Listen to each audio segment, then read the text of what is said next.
یہ بات ذہن میں رکھیے کہ گھر کیسے ٹوٹتے ہیں؟ جب مرد یہ چاہ لیتا ہے کہ بیوی 100% میرے مزاج کی مطابقت میں ڈل جائے، اور ایسا عملاً ممکن نہیں ہے۔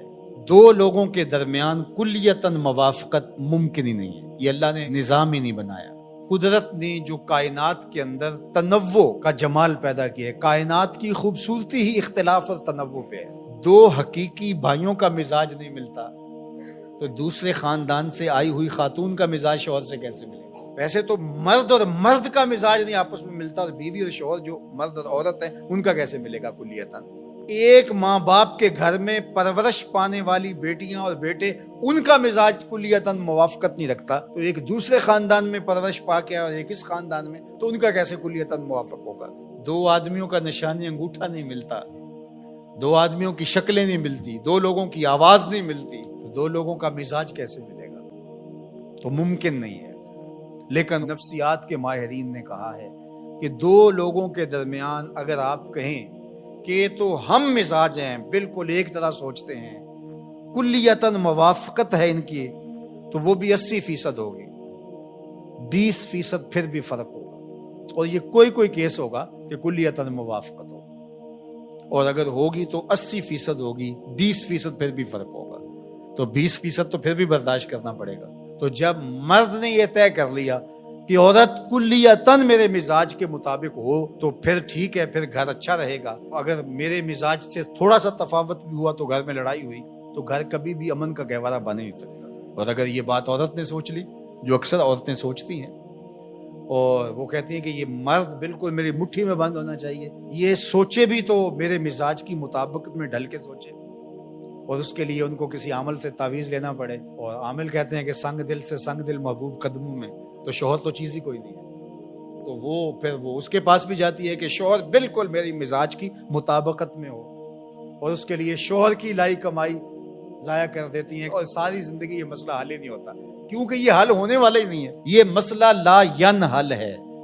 قدرت کا نظام ہی قائم اختلاف اور تنوع پہ ہے، دو لوگوں کے درمیان کلیتاً موافقت ممکن ہی نہیں ہے۔ تو جب ممکن نہیں ہے تو تم ایک ایسی چیز جو ممکن نہیں ہے اس کو کیوں تم کوشش کر رہے ہو، ساری زندگی برباد کر رہے ہو؟ تو اللہ کے محبوب نے اس کے لیے کتنی خوبصورت بات فرمائی، کہا اس کی کچھ چیزیں تمہیں ناپسند ہوں گی اور وہ ساری زندگی تمہارے مزاج سے ٹکراتی رہیں گی، لیکن تم ان چیزوں پر نظر رکھو جو تمہیں پسند ہیں، گھر سوکھا ہو جائے گا۔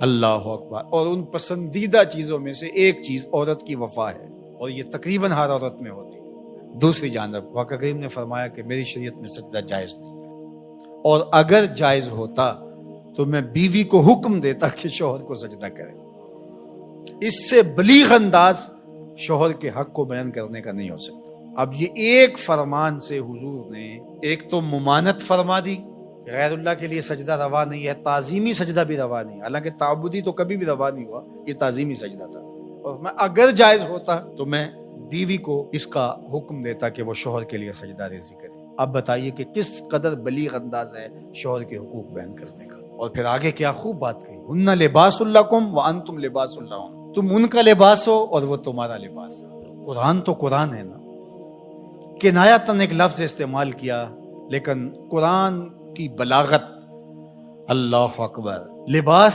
پردہ ہوتا ہے، ڈھانپنے والا ہوتا ہے، تو میاں بیوی ایک دوسرے کے عیبوں کو، کمیوں کو، تاہیوں کو ڈھانپنے والے ہوتے ہیں، نہ کہ نشر کرنے والے۔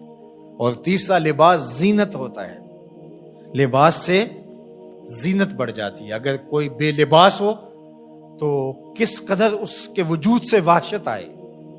لباس وجود کو، جسم کو زینت دیتا ہے، تو مرد عورت کی زینت ہے، عورت مرد کی زینت ہے، لباس۔ اور لباس کا چوتھا فائدہ کہ وہ موسمی اثرات سے بچاتا ہے، گرمی اور سردی کی سختیوں اور شدتوں سے بچاتا ہے۔ اللہ اکبر۔ تو ایک لفظ بیان کر کے اللہ تعالیٰ جل شانہ نے کیسا مانوی حسن یہاں بیان فرمایا، وہ تمہارا لباس ہے اور تم ان کا لباس ہو۔